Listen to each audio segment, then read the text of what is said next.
আমাদের সঙ্গে বার্তা কক্ষ থেকে যুক্ত হচ্ছেন ডেপুটি চিফ রিপোর্টার মোস্তফা মাহবুব। মোস্তফা মাহবুব, আপনাকে স্বাগত।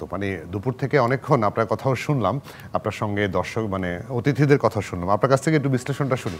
বাজেটের আকারটা কত 7,000 কোটি টাকা কমলো বিগত আওয়ামী লীগ সরকারের শেষ বাজেট অনুযায়ী। তাতে এত নাই রাজ্যের মধ্যে এই বাজেট কি মনে হয় আপনার?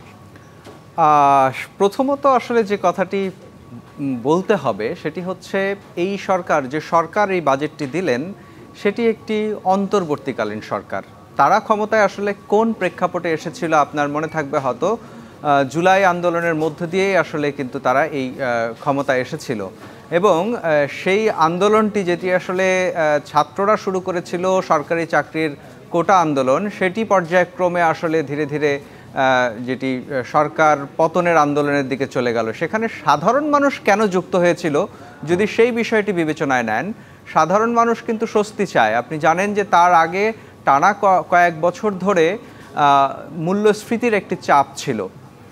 সেই মূল্যস্ফীতির চাপ কিন্তু সাধারণ মানুষকে ভীষণভাবে কষ্ট দিয়েছে। আপনি জানেন যে এর আগে যে সরকারটি ছিল তারা প্রায় 16 বছর ধরেই কিন্তু ক্ষমতায় ছিল। যেমনটা আসলে আজকে আমাদের ডিবিসির যে বিশেষ আয়োজন ছিল সেখানে বিশ্লেষকরা যেমনটা বলার চেষ্টা করেছেন যে 2014 পরবর্তী সময়টি পুরোটা জুড়েই কিন্তু আসলে যে সরকারটি ছিল তারা খুব যে জনপ্রতিনিধিত্বের সরকার ছিল তা নয়। তাহলে এতটা বেশি সময় কেন আসলে লাগলো এই সরকারকে বিদায় নিতে? তার কারণ আপনি দেখেন করোনা পরবর্তী সময়ে জিনিসপত্রের দাম যে লাগামহীনভাবে বেড়েছিল সেটি কিন্তু সাধারণ মানুষকে একটি বিরক্তির কারণ হয়েছে এবং সে কারণেই কিন্তু এই আন্দোলনের যখন সরকার পতনের দিকে গেল তখন সেখানে মানুষ সম্পৃক্ত হয়েছে। তার মানে হচ্ছে জন আকাঙ্ক্ষা ছিল যে একটা সংস্কার হবে এবং আমরা বিগত সময়ে আসলে যে ছক বাঁধা প্রক্রিয়া দেখেছি সেই ছক বাঁধা প্রক্রিয়া থেকে ভিন্ন কিছু আসলে আমরা দেখতে পাবো। সেটি হয়তো এই সরকার বাস্তবায়ন করবে না, কিন্তু তারা একটি মানদণ্ড তৈরি করে দিয়ে যাবে।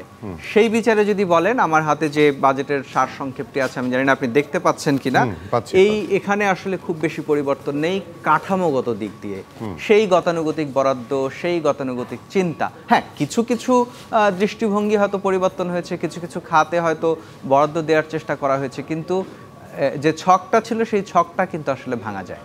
নগদ পেমেন্টে 500 টাকা পর্যন্ত ক্যাশব্যাক আর লেনদেনে প্রতিদিন ডিপ ফ্রিজ এবং ঘন্টায় ঘন্টায় এসি টিভি সহ দারুণ সব গিফট। এর পাশাপাশি একটা বাস্তবায়নযোগ্য নয়, এটি বিএনপি ইমিডিয়েট যে রিঅ্যাকশন দিয়েছে সেটিও বলেছে। পাশাপাশি ওই যে শিক্ষা নিয়ে আমরা খুব কথা বলি যে এই সরকার সংস্কার প্রক্রিয়া অনেকগুলো সংস্কার মাথায় নিয়েছে, কিন্তু শিক্ষা নিয়ে তাদের কোনো উদ্যোগ নেই। এবং আপনি জানেন যে শিক্ষাতে এবার বরাদ্দ বেড়েছে কত টাকা? 100 কোটি টাকা। সেখানে একটি শুভঙ্করের ফাঁকি আছে। আমি যদি আপনাকে এই ছকটা একটু দেখানোর চেষ্টা করি, যেখানে বলা হচ্ছে পরিচালনা উন্নয়ন বাজেটের যে সামগ্রিক ব্যয়চিত্র, সেখানে আপনি দেখবেন প্রায় 14%, অর্থাৎ মোট বাজেটের 7,90,000 কোটি টাকার যে বাজেট, সেই বাজেটের প্রায় 14% শিক্ষা এবং প্রযুক্তিতে বরাদ্দ। আমরা সবসময়ই কিন্তু এই চিত্রটা দেখি।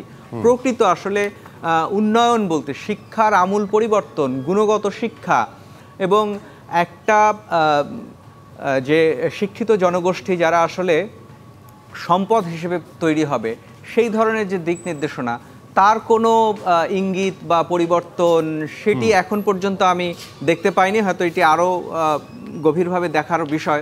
আগামী কয়েকদিনে হয়তো আমরা সেগুলো পুঙ্খানুপুঙ্খভাবে দেখার চেষ্টা করব। আরেকটি বিষয় আপনাকে বলতে চাই, একটা কথা প্রচলিত আছে, সেটি হচ্ছে আপনি কি ঋণ করে ঘি খাবেন? সেই চক্রের মধ্যেই কিন্তু আমরা এখন একদম সেই চক্র থেকে বেরিয়ে আসা। এই যে সম্পদের ব্যবহারের জায়গাটি দেখেন, এই 7,90,000 কোটি টাকার একটা বড় অংশ যাচ্ছে 15.5%। সেটি কিন্তু ব্যয় হচ্ছে সুদ পরিশোধে, অর্থাৎ প্রতি বছর বাজেটে যে আমরা ঘাটতি অর্থায়নের জন্য ঋণ করছি, সেই ঋণের সুদ টানতেই কিন্তু একটা বড় অঙ্কের টাকা যাচ্ছে। সেখানে যদি একটা নতুন একটা কাঠামো, নতুন একটা দৃষ্টিভঙ্গি বা একটা নতুন পদ্ধতির সেটি যদি দেখানো যেত, তাহলে হয়তো আমরা পরবর্তীতে যে নির্বাচিত সরকার আসবে তাদের বাজেটটা কেমন হবে সেই প্রশ্ন বা সেই একটা এক্সাম্পল বা উদাহরণ হয়তো আমরা পেতাম, একটা পথ অন্তত দেখা যেত। জি, আপনাকে অনেক ধন্যবাদ মোস্তফা মাহবুব আমাদেরকে সময় দেওয়ার জন্য। আপনাকে ধন্যবাদ।